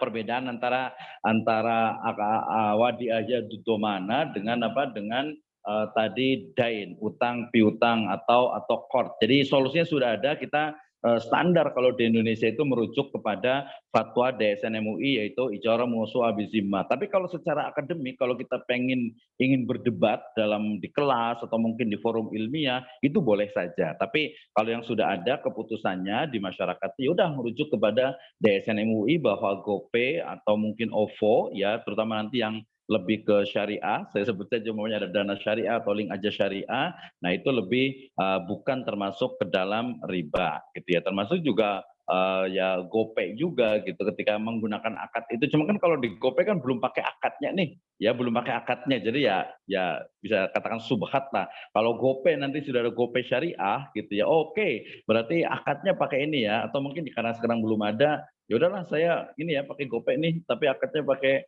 ini ya, pakai apa ijarah mausu abizimah, ya udah nggak apa-apa. Nah, atau mungkin karena hajat, lil hajat, karena sekarang itu ada keperluan penting banget gitu, nggak bisa enggak gitu ya, itu harus pakai. Tapi kalau yang ada sekarang, sebaiknya kalau saran saya ya pakai payment ya, pakai fintech syariah ya. Tadi ada dana syariah, ada link aja syariah, ada beberapa juga yang crowdfunding syariah. Terima kasih untuk Raihan Sawari. Berikutnya saya mau Sibghatullah dulu, silahkan yang mau bertanya. Nanti baru ke Habib.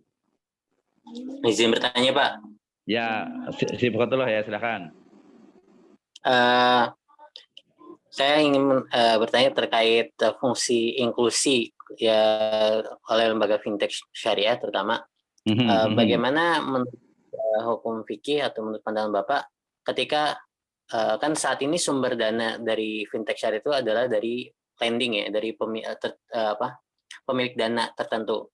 Nah, ya, betul. Bagaimana sumber keuangan publik seperti infak atau sedekah itu menjadi sumber dana buat fintech syariah yang sekarang gitu, Pak? Seperti apa yang harus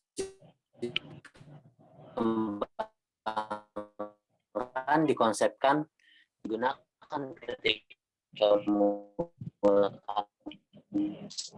keuangan publik seperti infak atau sedekah, bagaimana itu menjadi sehingga inklusi atau kemudahan masyarakat untuk mengakses lebih mudah gitu, Pak.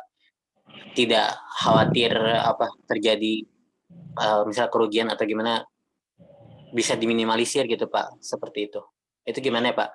Oke, terima kasih untuk Sibghatullah. Tapi pertanyaannya agak perlu lebih didetailkan lagi ya, karena tadi pertama bicara tentang inklusi keuangan. Inklusi keuangan berarti kan memang kemudahan fasilitas keuangan ya. Kemudian yang kedua itu bicara tentang zakat, infak, sedekah gitu. Ada wakafnya saya tambahin lah gitu ya. Jadi ada dua hal yang agak sedikit berbeda. Jadi nanti kalau tadi yang saya pikirkan itu bicara tentang inklusi keuangan. Oke, inklusi keuangan itu kan berarti kemudahan bagi seluruh masyarakat tanpa memandang suku, agama, ras, dan sebagainya, miskin atau kaya, untuk bisa mengakses dari jasa keuangan. Dan fintech ini sebenarnya saya sampai 3 kali ini, ya sebenarnya itu adalah memang untuk memudahkan. Tetapi dalam prakteknya beberapa ya fintech itu yang disebut agak ini ya dengan pinjol itu, pinjaman online itu sejatinya dia juga lebih parah dari bank gitu ya, lebih menjerat lagi dari bank ya. Demikian juga yang tadi yang sifatnya itu peer to peer lending, yang crowdfunding juga sangat mengkhawatirkan, walaupun tadi yang penting sudah terdaftar di OJK dan mereka juga ada batasan tertentu dalam investasi, itu masih untuk crowdfunding, untuk penghimpunan dana itu cukup bagus. Nah, pertanyaannya tadi kalau umpamanya berbicara tentang inklusi keuangan, berarti sebenarnya fungsi dari fintech ini adalah memang untuk kemudahan bagi setiap masyarakat miskin atau kaya untuk bisa mengakses jasa keuangan, lebih memudahkan untuk pertumbuhan ekonomi ya. Ya tadi kalau akses atau sebab dari adanya mungkin yang bunganya sekian, nah itu memang ada beberapa perusahaan yang memang mencekik seperti itu, atau memang ya dia memang karena tadi ini dari sisi Islam dalam artian itu hikmahnya adalah ya memang kalau yang peer to peer lending ujung-ujungnya adalah riba, ujung-ujungnya adalah zolim, ujung-ujungnya adalah menyiksa, ujung-ujungnya adalah memang tidak memberikan kenyamanan kepada masyarakat karena ada bunga yang kelihatannya kecil, tadi saya sebutkan di iklan itu cuman 250, ini kok pinjam 5 juta, umpamanya kembalinya cuma 5 juta, 250 perak, ini dapat untung dari mana nih? Jangan heran itu iklan gitu ya, nanti di perjanjian, nah sayangnya kadang masyarakat kita tuh kurang baca tuh di perjanjiannya, umpamanya perjanjiannya itu bunga umpamanya ya, makanya dalam Islam itu pokoknya bunga haram, riba haram itu harus terus dikampanyekan. Kenapa? Merusak, tidak membuat kita itu maju gitu, tidak membuat ekonomi kita itu berkembang ya. Jadi oke, tadi pinjam sekian kemudian keuntungannya sekian, padahal di perjanjian itu bisa jadi umpamanya bunga itu umpamanya dari mulai 20% atau mungkin 0% di bulan pertama, berikutnya dia akan naikkan menjadi 20%, 30%. Kalau yang pertama tidak bayar, di hari pertama dibayar nanti akan ditambah lagi. Itulah yang disabdakan atau difirmankan Allah Subhanahu wa taala, ya ayyuhalladzina amanu la taqulu riba adha'afam mudha'afa. Oke. Jadi itu bicara tentang inklusi, artinya bicara tentang apa? Tentang bagaimana kemudahan akses bagi masyarakat tanpa memandang suku, agama, dan ras. Nah, saya pikir tadi yang mau ditanyakan si Bu Khotullah ini adalah terkait dengan semacam crowdfunding untuk zakat, infak, sedekah, wakaf. Dan ini alhamdulillah tuh sudah banyak dilakukan. Saya pernah coba-coba tapi investasinya agak cukup mahal. Ini yang saya sebut dengan jangan-jangan nanti zakat, infak, sedekah, wakaf itu akan dikapitalisasi lagi, dalam artian itu ya hanya orang-orang tertentu. Umpamanya saya sebutkan saja, ketika saya mengakses mobile banking di akhir setelah saya transaksi, biasanya itu apakah Anda akan infak, apakah Anda akan donasi, apakah Anda akan berderma, dengan mudahnya tinggal klik dari mulai mungkin 1.000 sampai ke 100, bahkan sampai ke 1 juta, itu dengan mudah.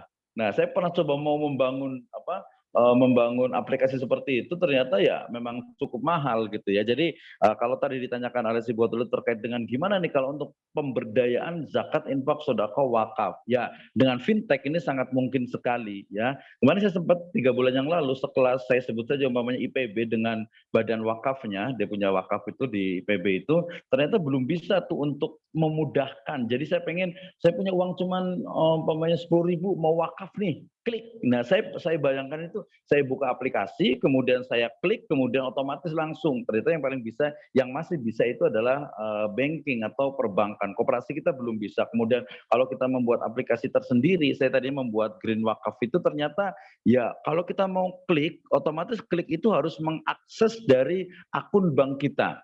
Nah, nggak bisa tuh kalau ke ngakses akun bank itu tanpa adanya perjanjian, karena bank itu sangat formal. Oke, berarti agak sulit nih, perlu ada perjanjian dan perlu ada kerjasama yang kuat. Oke, saya ganti bukan di bank, tapi di di e-wallet, umpamanya ke OVO. Itu lebih mudah.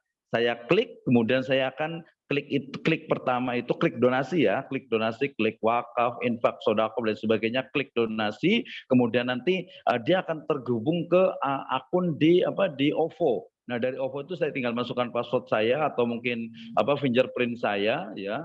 Kemudian nanti otomatis akan mendebit dari uang saya yang ada di OVO, di Dana Syariah atau di Link Aja dan lain sebagainya. Itu sangat memungkinkan. Nah, tetapi itu memang ya cukup panjang juga, harus kerjasama dengan OVO-nya, harus kerjasama dengan Link Aja. Kemarin sempat yang paling mudah itu yang pakai Doku, itu lebih mudah, tapi ternyata masyarakat itu tidak terlalu banyak menggunakan. Nah, ini saya pikir ide seperti itu tuh dari mahasiswa. Jadi bagaimana fintech ini lebih ya tadi inklusi, lebih memudahkan, lebih bisa diakses oleh semua orang. Kemudian juga mau zakat, infak, sedekah. Ya, kalau kita bayangkan sekarang ya rata-rata dipakai sama tadi bank gitu ya.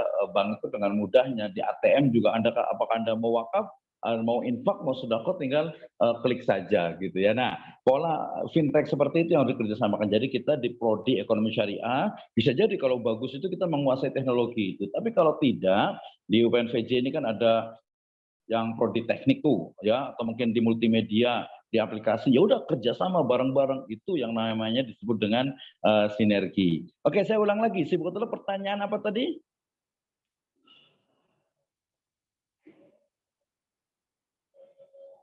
Boleh diulang lagi? Karena tadi saya lihat lebih ke arah fintech-nya. Jadi seharusnya kalau kita mau mengoptimalkan zakat infak sodako, ya kita berarti membuat aplikasi, umpamanya itu rumah infak, umpamanya rumah sodako, pondok sodako, ya, kemudian mungkin ada portal sodako dan lain sebagainya. Orang mudah sodako di situ. Tapi tadi saya katakan, ya ini real pengalaman dari saya gitu ya, bahwa pengennya kan kalau kita buka aplikasi kita umpamanya Ayu Sodakoh umpamanya, atau Rumah Sodakoh, kita buka aplikasi itu, kemudian orang itu dengan mudah download, kemudian tinggal klik satu kali, kemudian dia langsung bisa sodakoh. Ternyata saya harus bisa ke OVO, harus ke GoPay mungkin, atau mungkin harus ke Dana, harus ke link aja dan sebagainya. Kalau ke akun banknya itu cukup panjang proses administrasinya. Oke, si Buko mau komentar, silakan. Iya Pak, jadi menjelaskan pertanyaan saya sebelumnya itu mungkin begini, apakah mungkin kita melibatkan instrumen Ziswaf terutama infak dan sodako ke dalam fitur lending di fintech syariah peer-to-peer lending. Jadi sebagai infak sodako itu adalah uang pemberi dana bagi penerima dana. Ya, betul. Terima kasih, Si Buko. Ya, kalau seperti itu jawabannya sangat mungkin sekali. Artinya tadi fintech di peer-to-peer lending itu sumber dananya itu adalah dari infak sodakoh. Kalau zakat itu kan agak sedikit berbeda tuh. Ya, zakat itu harus diberikan kepada 8 asnaf itu. Jadi nggak sembarangan, tapi berarti dia nggak inklusif tuh. Nggak inklusif. Jadi kalau zakat dia tertentu. Kalau hasil wakaf itu bebas. Kemudian infak sodako itu bebas. Jadi kalau pertanyaannya apakah infak sodako itu bisa menjadi sumber dana dari peer-to-peer lending, sangat mungkin sekali, sangat mungkin sekali. Pertanyaannya, kalau ini sama dengan yang diberlakukan manual di BPMT, KSPPS dan juga BPRS. Ya, jadi uang itu bisa saja hanya silakan saja dipakai, kemudian itu betul-betul dikembalikan lagi tanpa adanya bunga. Ya, tidak ada sedikit pun bunga, tidak ada sedikit pun tambahan. Boleh juga. Kalau merujuk kepada teori tentang zakat, umpamanya selama dia itu adalah asnaf, kemudian menggunakan teori tentang zakat produktif, berarti boleh dimanfaatkan, boleh digunakan, ya. Kemudian nanti dengan pembiayaan kalau dia itu dana. Tapi kalau umpamanya zakatnya hanya dipinjamkan saja, qardul hasan wa may yuqridullaha qardan hasanan, bagus tuh. Ini ide yang luar biasa, tinggal cari sumber dananya itu dipinjamkan, kemudian itu seperti apa nih polanya. Jadi jawabannya singkatnya itu bisa, tapi kemudian perlu adanya inovasi yang lebih jauh lagi, lebih detail lagi tentang hal ini. Oke, terima kasih untuk Rehan. Kemudian tadi saya mau jawab pertanyaan, nih kalau di sini agak sedikit sulit nih, dari Habib kalau nggak salah itu pertanyaannya ya. Pertanyaan dari Habib tadi. Oke, sebentar. Ya, pertanyaannya adalah dari mulai pertama. Oke. Bagaimana hukum mendapatkan bonus ketika kita masukkan kode undangan pada aplikasi seperti GoPay, TikTok, Snack Video? Oke, menarik sekali. Jadi bagaimana hukum mendapatkan bonus ketika masukkan kode undangan pada aplikasi seperti GoPay, TikTok, Snack Video? Jadi gini, tadi kalau kita bonusnya itu adalah tidak ada, jadi gini, kalau umpamanya GoPay, kemudian kita dapat promo nih, atau kalau di sini sebut memasukkan kode undangan pada aplikasi seperti ini, kan berarti kode undangan saja, artinya kita umpamanya bisa mengundang orang lain, kemudian dia akan menggunakan kode kita dapat bagian, atau mungkin saya akan menginstal TikTok atau mungkin Snack Video atau mungkin GoPay, kemudian ketika menginstal, kemudian saya masukkan kode itu, kemudian saya dapat, nah itu berarti bonus gitu ya. Nah, dalam hal ini ya, selama tadi aplikasinya itu memang bagus, ya TikTok berarti kan kita anggap saja ada yang bagus, ada yang tidak. Snack Video juga ada yang mendidik, ada yang bagus, ada yang tidak. GoPay juga ya rata-rata kan bagus gitu kalau GoPay itu ya. Berarti kalau dia menunjukkan bonus memasukkan kode undangan, ini tidak ada khilaf, tidak ada masalah. Tidak ada masalah. Jadi diperbolehkan. Kalau dia hanya kita menginstal aplikasi, kemudian memasukkan kode undangan, kode promo, kemudian kita dapat umpamanya 5.000, dapat 10.000, atau mungkin itu ada yang 50.000 umpamanya. Nah itu diperbolehkan karena memang tidak terkait dengan dengan uang ini kita. Tapi itu memang promo boleh digunakan. Jawaban saya boleh digunakan, halal gitu ya. Tapi kemudian nanti ketika itu sebenarnya cuma promosi aja, ke depannya juga ujung-ujungnya nanti kita akan menyimpan uang di situ, kemudian juga ada promo-promo dan lain sebagainya. Nah itu perlu riset berikutnya. Jadi jawaban singkatnya ya boleh karena tidak terkait dengan dengan uang yang kita miliki yang ada di situ, karena dia hanya undangan saja, TikTok dan snack video. Nanti lebih detail lagi TikTok dengan snack video gitu ya. Snack video kemarin sempat ada sedikit masalah gitu kalau nggak salah itu ya. Ada sedikit masalah dari sisi ininya. Dari sisi masalah. Ya gitu. Pak, Oke. masalah karena dulu itu belum dianggap nama Indonesia Pak, tapi sekarang udah diakui Pak. Iya, sekarang udah diakui ya yang snack video ya. Ya, jadi kalau mamanya di awalnya itu boleh karena dia hanya promo aja. Tapi kemudian nanti snack videonya kita lebih detail lagi nih. Ada yang boleh ini kan nggak snack video itu sekarang polanya kayak gimana? Karena dulu pernah saya bahas itu agak sedikit mengkhawatirkan gitu, agak sedikit titik kritis dari snack video itu. Karena kalau kita hanya itu umpamanya mengupload video, kemudian kita dapat uang, ada yang lihat nggak masalah. Ini mirip dengan VTube gitu ya. TikTok juga kemudian ada sedikit masalah di TikToknya itu. Kemudian kalau TikToknya itu ternyata kita upload video, apalagi videonya itu baik. Kalau videonya nggak baik itu berarti hukumnya lain lagi ya. Videonya itu baik, bagus, kemudian ternyata mendidik, kemudian kita dapat dari situ, itu no problem. Tapi masalahnya itu bukan cuma itu, jadi banyak sekali detail di dalamnya. Tapi nggak apa-apa. Justru ini tantangan buat mahasiswa itu biar lebih penasaran. Jadi kayak gimana sih TikTok itu? Jadi jangan lihat cuman katanya atau cuma lihat sekilasnya doang gitu, tapi lihat lebih detail. Oke, snack video saya hanya mengupload, kemudian saya dapat, atau saya ngundang orang lain, kemudian saya dapat, tidak seperti itu. Oke ya, nah seperti itu. Nah kemudian kalau mamanya GoPay, tadi kalau di awal nggak masalah, kalau yang berikutnya juga kalau merujuk pada fatwa DSN MUI itu juga diperbolehkan kalau menggunakan ijarah mausu'ah bizimmah. Tapi GoPay-nya itu sendiri belum, berarti kita usulkan pakai GoPay yang syariah gitu ya. Kemudian yang berikutnya ada bagaimana hukum mendapatkan bonus ketika kita masukkan, sama ya, terima kasih dari Habib Ali ya. Jadi Habib Ali PR-nya itu adalah TikTok secara detail, lebih mendalam, komprehensif itu seperti apa, gitu ya. Snack video juga seperti apa, itu kita tidak bisa jawab langsung, gitu ya. Tapi kalau hanya bonus undangan, kemudian kita masukkan, kita dapat ini, itu pendapat saya masih diperbolehkan. Ya GoPay, TikTok dengan snack video, nanti arahnya nih, nanti akan ada fatwa dari MUI juga. Jadi semua standar itu merujuk kepada fatwa DSN MUI itu untuk implementasi, tapi kalau untuk akademik ya kita bisa berdebat, kita bisa diskusi selama mencari sebuah kebenaran, itu nggak masalah, tapi jangan sampai keluar di masyarakat, nanti masyarakat jadi bingung, ini yang benar gimana sih? Ya sudah, yang benar adalah kalau di Indonesia itu merujuk kepada fatwa DSN MUI. Kalau snack video setahu saya, saya ulang lagi nih, harus diluruskan dulu ininya nih, Oke, terima kasih tadi penjelasannya dari siapa nih, saya baca dulu.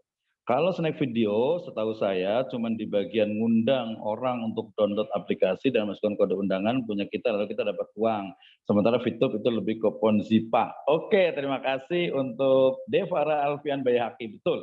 Kalau dia hanya mengundang kemudian kita dapat uang, is no problem. Itu nggak masalah ya. Selama tadi kita ukur lagi TikToknya, kemudian juga snack videonya isinya itu bagus atau tidak. Tapi kalau saya kata sekarang kan ya sekarang masih ada bagusnya lah. Ada beberapa yang bagus, yang nggak bagus juga banyak. Jadi kalau yang undangan itu tidak masalah. Tapi kemudian ketika ngomongin itu kan baru satu sisi. Sisi lainnya itu adalah hakikat dari snack video dengan yaitu dengan kalau GoPay nggak ada masalah. Satu lagi dengan dengan saya balik lagi nih. Ya, jadi kalau mamanya yang snack video itu kita lihat detailnya lagi. Oh ya TikTok gitu ya, dengan TikTok gitu. Karena kemarin TikTok yang itu sifatnya dia juga keuntungannya itu bukan multi. Jadi kita lebih detail lah ya. Melihat sesuatu itu lebih detail, kemudian lebih mendalam, lebih tahu ternyata TikTok itu kalau kita undangan itu nggak ada masalah. Tadi satu sisi, tinggal dalamnya isinya itu seperti apa gitu ya. Kemudian yang kedua, ketika sudah kita punya akun TikTok, kita dapat uang itu bagaimana? Kemudian bagaimana perusahaan itu juga dapat uang juga? Apakah dia hanya murni hiburan atau mungkin ada sisi yang lainnya? Ini ini apa namanya, pola kritis kita, mindset kritis kita tuh harus bermain. Jadi nggak seperti orang awam, nggak yang berbeda dengan orang yang tidak kuliah.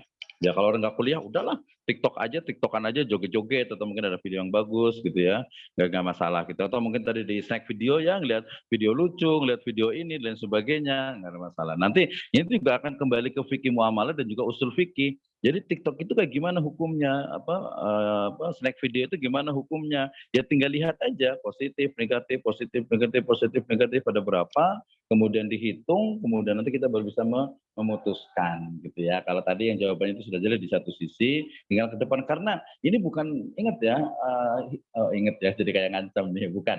Jadi ini termasuk ke dalam, kalau dalam ekonomi itu disebut dengan apa? Orange economic. Ya, ekonomi orange, yaitu ekonomi yang sifatnya itu hiburan. Mereka bukan cuma hiburan. Ngapain kalau mereka cuma ya kayak mungkin kalau Facebook, mereka dapat keuntungan dari mana sih? Oh, dari iklan udah banyak. Kalau snack video, iklannya dapat uang dari mana mereka? Apakah cuma buat aplikasi kemudian nggak dapat keuntungan? Oh, enggak juga gitu ya. Kemudian apakah nanti apa tadi itu di TikTok itu apakah mereka kemudian nyuruh orang buat aplikasi kemudian joget-joget, atau mungkin ada yang nasihat, ada yang ceramah dan lain sebagainya? Apakah kemudian seperti itu kemudian nggak dapat duit? Mereka dapat duit itu dari mana?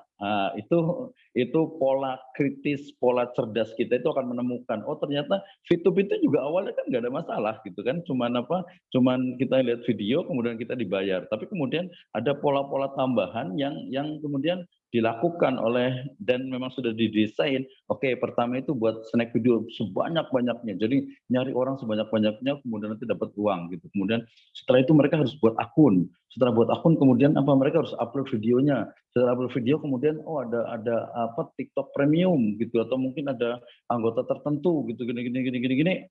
Ujung-ujungnya ya apa, bisnis gitu. Nah kalau bisnis berarti kita harus detail, kita harus pahami bagaimana hakikatnya. Jadi kalau di jawaban awal boleh iya, tapi jawaban berikutnya harus kita detailkan lagi. Nah ini tugasnya mahasiswa nih ya, untuk nanti mungkin buat workshop, buat apa webinar terkait dengan satu tema tertentu. Ya kalau di pembahasan di kelas oke, cukup bagus juga. Nanti berarti di next ada bahas tentang TikTok, tapi harus datanya itu harus detail, datanya itu harus betul-betul. Jadi nggak asal cuman nanya apa, ngelihat doang, cuman wawancara dengan beberapa orang gitu, nggak seperti itu. Tapi lebih detail lagi, ada apa di dalamnya itu. Oke, baik, terima kasih. Itu dari saya.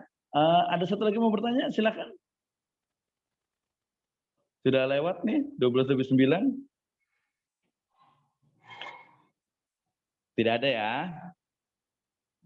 Kalau tidak ada, terima kasih banyak. Udah lewat 9 juga. Jazakumullahu khairan ala ihtimamikum. Yang pasti teman-teman kalau mau diskusi, mau bertanya, saya standby, saya selalu ada, dan silahkan boleh bertanya semua hal terkait dengan saya lewat WA, lewat berbagai media sosial, atau mungkin di e-learning 4.0 dipersilahkan. Kemudian juga kalau ada yang belajar itu memang lebih banyak lagi, nanti boleh tanya ke Ustadz Ade, ke Ustadz Fatani juga gitu, yang lain biar tahu oh ternyata ini loh kalau sekarang di Indonesia apa standarnya. Ya udah, standarnya berarti fatwa DSN MUI. Tapi kalau di kelas, di diskusi akademik itu ya silahkan, nggak apa-apa, nanti akan menjadi rekomendasi, karena kita sebagai tholibul ilmi itu adalah mencari kebenaran. Mahasiswa itu adalah mencari kebenaran. Mana yang benar? Ya kebenaran itu adalah yang yang memang disandarkan kepada Al-Quran dan hadis yang sahih, kepada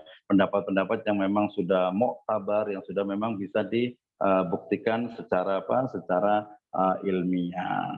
Baik, mohon maaf atas segala kekurangan. Nanti insya Allah untuk untuk PowerPoint-nya dan beberapa bahan itu nanti saya akan upload di e-learning 4.0, kemudian juga kalau ada kekurangan baik tadi dari segi persiapan, slide dan sebagainya.